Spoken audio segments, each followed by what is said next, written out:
Good morning, everybody. Welcome back to another edition of the Free Exchange of Ideas. Again, it's Monday, and this is going to sound a little California-centric, and it kind of is, but I think it's a story that goes back to the Boston Big Dig. This is about the California bullet train, or as we call it here, the BullSh train. Because it's supposed to be a bullet train, which is supposed to be very, very fast. And our bullet train, I'm just going to keep calling it that. Forgive me. Our bullet train now is supposed to go from Sacramento to San Francisco to Bakersfield to, Merced, then Merced, then Bakersfield, then Los Angeles, then San Bernardino, then San Diego. And the only place they can get to what they would call bullet train speed is between San Francisco and Merced. And even then, because it's a train and it's a steel wheel on steel tracks, it can peak, but as soon as it peaks, it has to start the deceleration. Sorry about that. It has to start its deceleration. So while it peaks, you're still not getting true bullet train speed, because the way they sold it to the California citizens was that it's going to go from San Francisco to LA. That's it. SF to LA. Now, SF to LA is one of the busiest airline transfers on the West Coast. They do it, I think you can get a plane every 10 minutes from SF to LA. Now, going from Sacramento to SF, you'll never get bullet speed trains. And worse yet, it'll peak well before halfway, and then it has to start its deceleration very quickly after that. So you're decelerating going into San Francisco. So you'll never get that true bullet train speed. From San Francisco, it doesn't stop in San Jose, the seat of Silicon Valley. It doesn't stop there. You have to get off in San Francisco and then take a regular train or a taxi or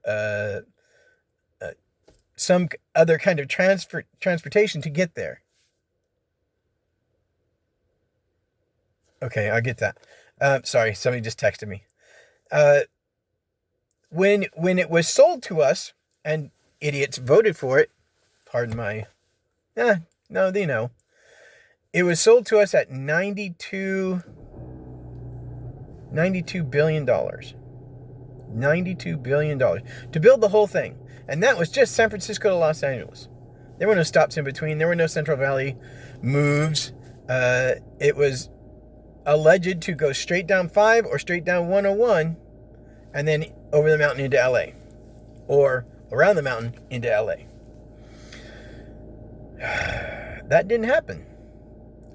Now the spur, it's not even really a spur, I guess, that goes from San Francisco to Merced down to Fresno area and then Bakersfield, is the only piece that's being built from Merced to Fresno. I don't think it even goes all the way to Fresno. Why would you start in the middle? Unless this is not ever going to be built, and the money that has been allocated to build this has been lining the pockets of other individuals and companies, I would guess.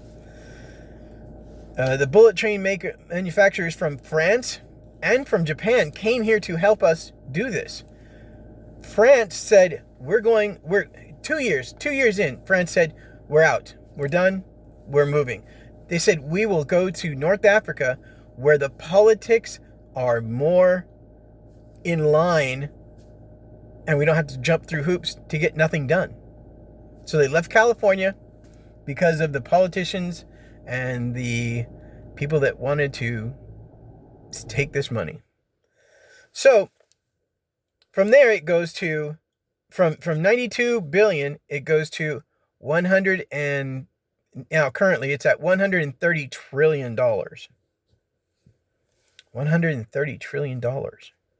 I'm sorry, billion dollars. No, maybe it was 92 trillion, then went to 100. At any rate, it's a buttload of money. And it's not going anywhere. Well, if we did an accounting, I'm sure it's going somewhere, but it's not going to the train. The spur that they built from Merced, or that they started to build from Merced to Fresno, only has a few miles of track laid. It certainly doesn't get out of Merced County. And it doesn't even get close to Fresno, the city. And now they're telling us it's going to cost this much more. And the engineers are telling us we won't get it finished before the end of the century. The end of the century. This is 2022. So the end of the century would be 2100. That's 78 years. And they said it wouldn't be finished at that point. Now, I don't know if that means there's spurs that are supposed to come off of there and those won't be done or whatever. But this has been going on since, I want to say 2012 or 2015. And we have a few miles-ish in Merced County. The middle of the state. Not even the middle of the northern part of the state.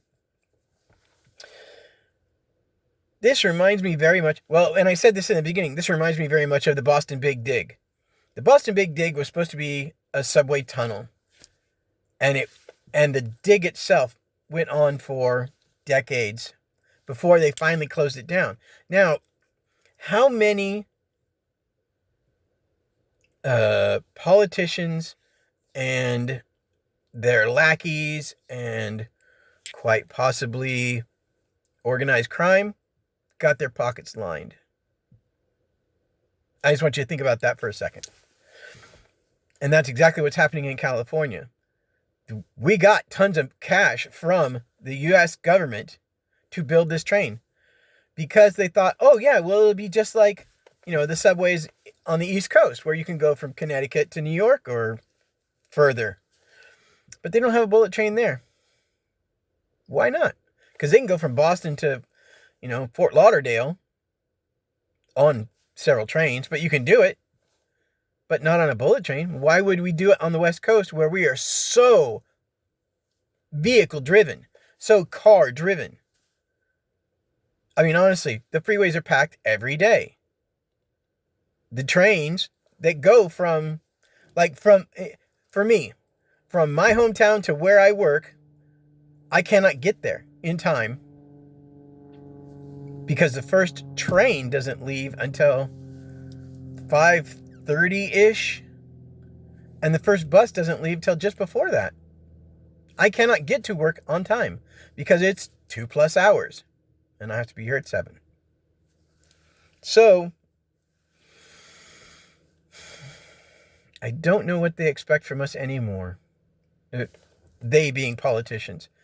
They think they can just spend money and not get any call off. They can't get anybody. Conservatives tend not to make noise. And this has cost us because liberals have no issue making noise.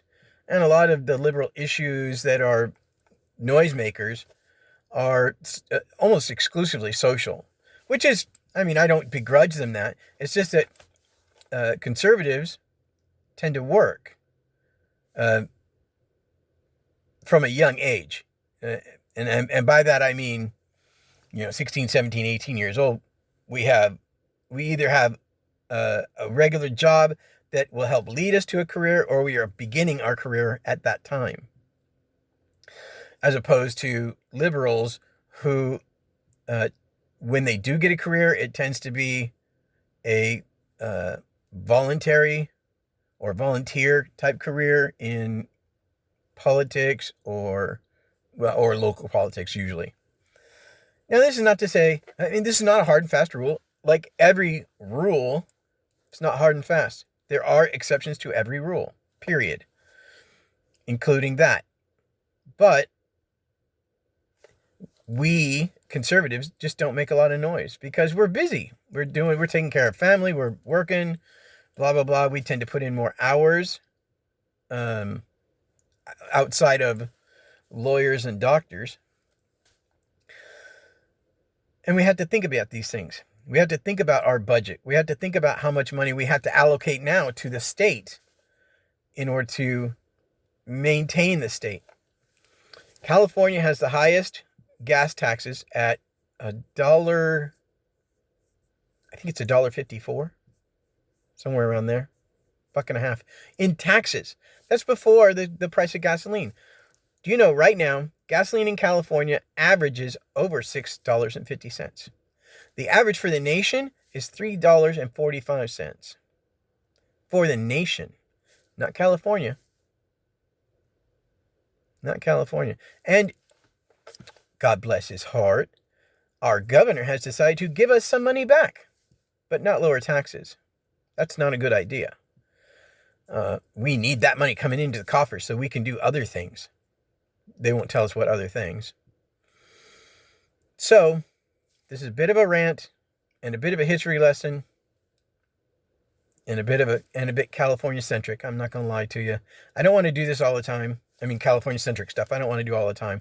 But this one came up in my radar today, and it's something that irks me because there's no way to break it. We don't have politicians that will stand up and say, we can't do this to the citizens of the state. We can't keep telling them, oh, it's going to go, the price is going to go up, go up, go up, go up. And then we're not even going to be able to get it done for a century. For damn near a century. That's insane.